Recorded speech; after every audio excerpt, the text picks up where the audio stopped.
हाँ जी, good evening all of you. उम्मीद करता हूँ कि आप सब बहुत बढ़िया होंगे। तो जैसे कि डेट रिलीज हो चुकी है एसआई की, 29/7 को आपका एग्जाम होगा। और हम डेली क्वेश्चंस को डिस्कस कर रहे हैं, और जितने भी क्वेश्चंस अपने बेसिक क्वेश्चंस रहते हैं, जितने भी क्वेश्चंस कैसे अपने बेसिक क्वेश्चंस है, पैक के जो प्रैक्टिस से सारे के सारे क्वेश्चन बनाए गए हैं। तो टेस्ट सीरीज आपने लॉन्च कर रखी है, जो आपको सारे के सारे क्वेश्चन आपको यहाँ पे देखने को मिलेंगे। तो जल्दी जल्दी से टेस्ट माफिया को ऐप को डाउनलोड कीजिए, और सारी की सारी जो टेस्ट सीरीज आपको यहाँ पे अवेलेबल होंगी मात्र 499 रुपए में। हाँ जी, तो बढ़ते हैं आज के क्वेश्चंस की तरफ। तो पहला जो क्वेश्चन देखने को मिलेगा आपको वो रहेगा, which one of sun hemp variety late mature. बात करते हैं लेट मैच्योर वैरायटी की। तो सन हेम्प की लेट मैच्योर वैरायटी कौन सी रहेगी? हाँ जी, तो दो वैरायटीज दी हुई है, PAU 1691, नरेंद्र सनाई ओवन। हाँ जी, अगर मैं बात करूं तो जो PAU 1691 वैरायटी है, तो ये कितने दिन में मैच्योर होती है? तो इसका जो टाइम पीरियड रहता है मैच्योर होने का, वो रहता है 136 दिनों में क्या हो जाती है? मैच्योर हो जाती है। अगर मैं बात करूं नरेंद्र साई की, तो ये जो मैच्योर होती है वो कितने दिनों में होगी? 152 दिनों में। कितने दिनों में होगी? 152 दिनों में मैच्योर हो जाती है। अगर मैं बात करूं दोनों में कंपैरिजन की, तो इनमें से जो लेट मैच्योर वैरायटी है तो वो कौन सी रहेगी? नरेंद्र सनाई वन। हाँ जी, तो आंसर क्या है? डेफिनेटली जो आंसर क्या जाएगा? बी आंसर जाएगा। बढ़ते हैं नेक्स्ट क्वेश्चन की तरफ। Time of sowing sun hemp for seed production. हाँ जी, देखो टाइम ऑफ शोइंग बताना है आपको सन हेम्प का, बट यहां पे आपके पास जो सन हेम्प है ग्रेन मैन्योरिंग प्रोडक्शन से नहीं पूछा, ग्रेन मैन्योरिंग बेस पे नहीं पूछा। यहाँ पे आपके जो क्वेश्चन आया है वो आया सीड प्रोडक्शन बेस पे।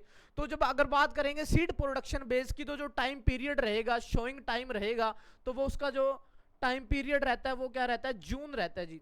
ध्यान रखना है आपको, जो टाइम पीरियड रहेगा एज अ सीड प्रोडक्शन के सन हेम्प का, वो टाइम पीरियड क्या रहेगा? जून रहेगा।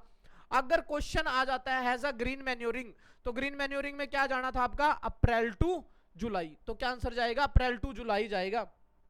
हाँ जी, बढ़ते हैं नेक्स्ट क्वेश्चन की तरफ। हाँ जी, देखो नेक्स्ट क्वेश्चन आ ही गया, time of sowing sun hemp for green manuring purpose. हाँ जी, तो अभी अभी मैं जस्ट बात करी थी, अगर सीड प्रोडक्शन के बेस पे पूछा जाए तो आंसर क्या रहेगा?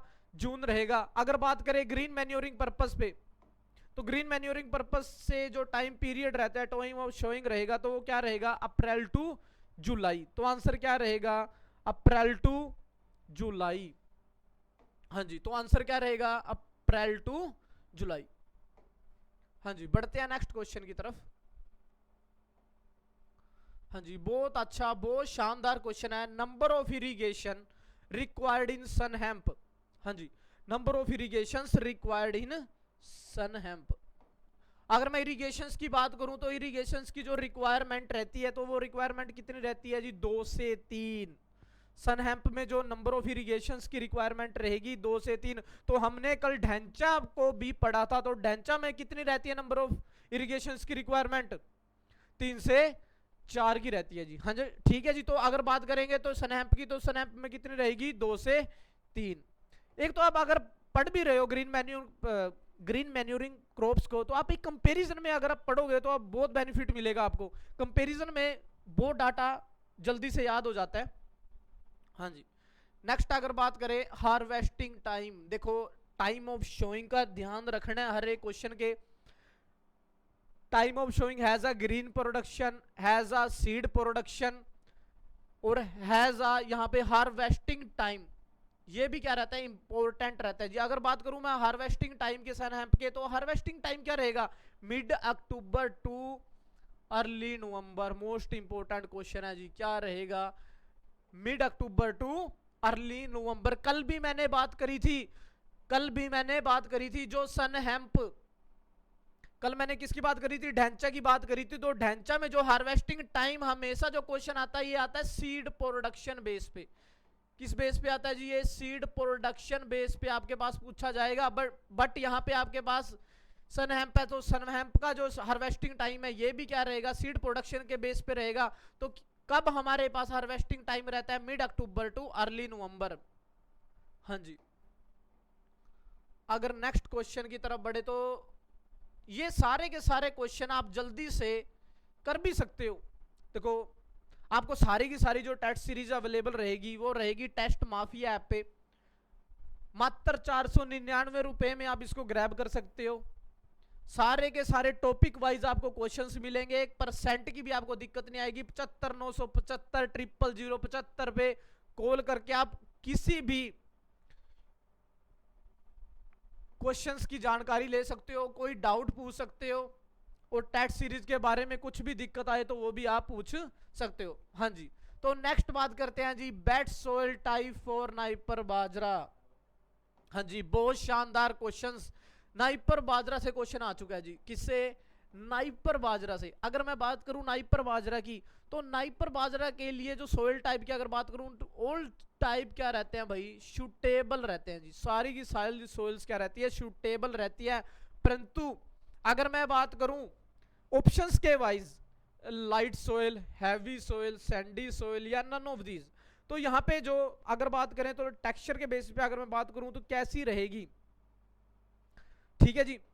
तो एक तो अगर बात करें लाइट सोइल की, हैवी सोइल की, तो बेस्ट कौन सी सोइल रहती है जी? हैवी सोइल रहती है जी। बेस्ट जो रहेगी नाइपर बाजरा के लिए वो कौन सी सोइल रहेगी?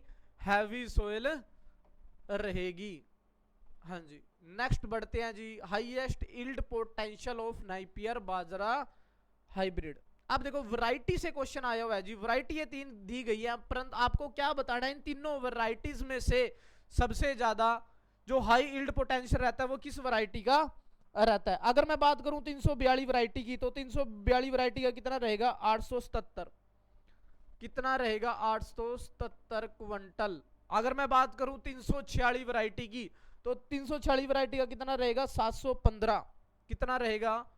715 क्विंटल पर एकड़।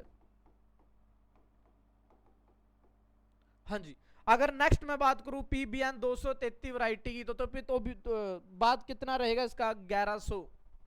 तो सबसे ज्यादा तो कितना रहेगा? 1100 क्विंटल पर एकड़। तो ध्यान रखना भाई, तो क्या ध्यान रखना है? सबसे ज्यादा यहाँ पे यही क्वेश्चन पूछा है, सबसे ज्यादा किस वैरायटी का हाई यील्ड पोटेंशियल रहेगा? तो हाई यील्ड पोटेंशियल किसका रहेगा? पीबीएन 233 वैरायटी का सबसे ज्यादा क्या रहता है? हाई यील्ड पोटेंशियल रहेगा नाइपर बाजरा हाइब्रिड के अंदर। क्योंकि देखो फोरेज क्रॉप है, कैसी एक फोरेज क्रॉप है, फोरेज क्रॉप में यील्ड से ही मतलब होता है जी। जितनी फोरेज की यील्ड होगी क्विंटल्स में होगी उतना ही बेनिफिट मिलेगा एज अ फोरेज पर्पस। तो यहाँ पे आपसे क्वेश्चन पूछा जा सकता है कि किस वैरायटी का सबसे ज्यादा यील्ड पोटेंशियल रहता है। हाँ जी, अगर मैं बात करूं नेक्स्ट क्वेश्चन की, तो नेक्स्ट क्वेश्चन है इन वैरायटी पीबीएन 233। हाँ जी, अगर बात करूं मैं पीबीएन 233 वैरायटी की बात हो रही है, winter dormancy period is about dash less than PBN 883। तो यहां पे आपको जो विंटर डोरमेंसी पीरियड देखने को आपको मिलता है वो कितने दिन लेस देन आपको देखने को मिलेगा पीबीएन 83 से पीबीएन 233 वैरायटी के अंदर? तो ध्यान रखना है, तो 15 दिन का रहता है जी। कितना रहेगा? 15 दिन। हाँ जी, तो कितना रहेगा? 15 डेज लेस देन पीबीएन 83। तो ध्यान रखना है आपको, पीबीएन 233 वैरायटी में 15 दिन कम देखने को मिलता है जी विंटर डोरमेंसी पीरियड। हाँ जी, नेक्स्ट अगर मैं बात करूं in which variety best for silage purpose. हाँ जी, अगर बात करें हम साइलेज पर्पस से कौन सी वैरायटी बेस्ट रहेगी? हाँ जी, तो अगर मैं बात करूं साइलेज पर्पस से, तो तीनों की तीन वैरायटीज क्या रहती है साइलेज पर्पस के लिए बेस्ट मानी जाती है जी। पीबीएन 342 भी, पीबीएन 346, पीबीएन 233 भी। तो डेफिनेटली जो आंसर क्या होगा? ऑल ऑफ दीज होगा जी। क्या होगा? ऑल ऑफ दीज होगा। बट जो पीबीएन 246 वैरायटी, अगर मैं दोनों का कंपैरिजन करके देखूं तो जो पीबीएन 346 वैरायटी है तो इससे क्या रहती है? बेटर रहती है। बट हमें तीनों का यहाँ बताना है, यहाँ पे ऑप्शन में हमें एक सिलेक्ट नहीं करना था। तो यहाँ पे आंसर क्या जाएगा? डेफिनेटली ऑल ऑफ दीज जाएगा। हाँ जी, अब बढ़ते हैं नेक्स्ट क्वेश्चन की तरफ। NIPER bajra hybrid can be planted. तो नाइपियर बाजरा को हम कब प्लांटेड करते हैं जी? Most important question. तो जो टाइम पीरियड रहेगा तो वो टाइम पीरियड क्या रहेगा, last week of February to May, last week of February to May. तो आंसर क्या जाएगा, last week of February to May answer होगा। हाँ जी, तो जल्दी जल्दी से अगर आपने टेस्ट सीरीज नहीं लिया है तो भाई जल्दी जल्दी से टेस्ट माफिया ऐप को डाउनलोड कीजिए, ऑनलाइन कोर्स पे क्लिक करिए, रिकॉर्डेड पे क्लिक कीजिए और नीचे स्क्रॉल डाउन करेंगे तो आपको टेस्ट सीरीज मिल जाएगी। हाँ जी, अगर बात करूं मैं प्लांटिंग मटेरियल की, तो प्लांट अभी देखो हमने क्या बात करी थी, टाइम ऑफ शोइंग की भी बात कर ली थी, किस टाइम हमें शोइंग करनी है। बट अगर मैं बात करूं प्लांटिंग मटेरियल क्या यूज होता है जी नाइपियर बाजरा के लिए, तो मैं आपको बता दूं जो प्लांटिंग मटेरियल रहता है नाइपियर बाजरा का, तो वो क्या रहता है जी, रूट स्लिप्स रहती हैं। क्या रहती है जी, रूट स्लिप्स रहती हैं। हाँ जी, ना कि कोई स्टेम रहती है ना कोई अदर पार्ट रहता है। हमेशा जो बाजरा हाइब्रिड बाजरा का तो हम क्या लेते हैं, रूट स्लिप प्लांटेड के लिए यूज करते हैं। अगर मैं नेक्स्ट बात करूं, the hybrid bajra crop planted in which month not give yield during. हाँ जी, कौन से महीने में आप क्या कर रहे हो, प्लांट कर रहे हो हाइब्रिड बाजरा को, परंतु उसकी इल्ड नहीं आ रही, भाई इल्ड नहीं आएगी। तो अगर ऑप्शंस की मैं बात करूं, आफ्टर अक्टूबर, आफ्टर मई या दोनों। देखो अगर बात करूं तो जो हाइब्रिड बाजरा हम ग्रो कर रहे हैं वो किस सीजन में कर रहे हैं, खरीफ सीजन में करते हैं जी। किस में कर रहे हैं, खरीफ सीजन में कर रहे हैं। परंतु यहाँ पे आपके पास क्या पूछा गया भाई, bajra crop planted in which month not give yield.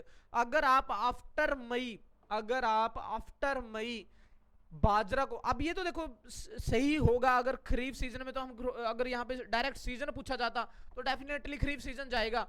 परंतु यहाँ पे आपके पास पूछा क्या गया थी, hybrid bajra crop planted which month not give yield, कब नहीं देगा, अगर आपने मई के बाद क्या कर दी, प्लांटेड कर दिया किसको, बाजरा को। तो ध्यान रखना है मई के बाद में आपको प्लांटेड नहीं करना, तो भाई डायरेक्ट अफेक्ट होगा यील्ड पे। ये छोटी छोटी बातें, ये सारे बेसिक क्वेश्चंस है, ये सारे के सारे क्या रहते हैं, ये बेसिक क्वेश्चंस रहते हैं किसी भी क्रॉप के। तो बेसिक क्वेश्चंस ही, जैसे कि आप एग्जांपल ले लो हॉर्टिकल्चर सुपरवाइजर का जो एग्जाम हुआ था, अगर आप उसको एनालाइज भी करोगे तो बहुत बेसिक क्वेश्चंस थे। तो क्या थे, बहुत ज्यादा बेसिक क्वेश्चंस थे। तो ऐसे ही हमें बेसिक क्वेश्चंस को किसी को भी नहीं छोड़ना है और सारे के सारे क्या करते जाने हैं, करते जाने हैं जी। ठीक है जी, हाँ जी, बढ़ते हैं नेक्स्ट क्वेश्चन की तरफ। Root slip used in planted.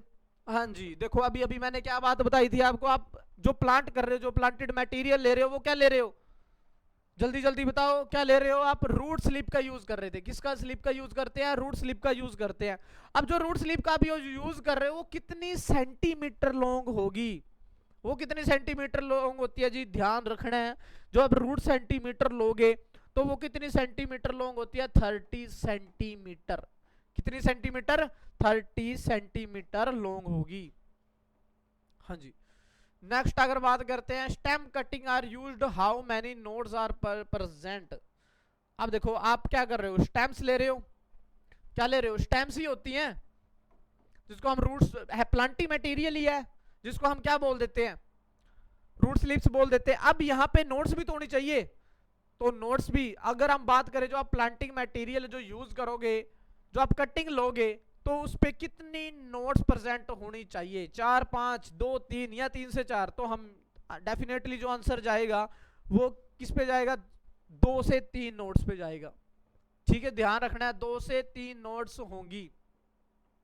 अगर आपने ऐसा एडीओ का अब तक नहीं लिया तो भाई जल्दी जल्दी से ले लीजिए, सारे क्वेश्चंस आपको देखने को मिलेंगे। हाँ जी, तो नेक्स्ट अगर क्वेश्चन की बात करें, 15 क्वेश्चन जो आज का लास्ट क्वेश्चन रहेगा, approximately how many slips, हाँ जी, approximately how many slips are required 1 एकड़, कितने स्लिप्स की रिक्वायरमेंट रहती है पर एकड़ में।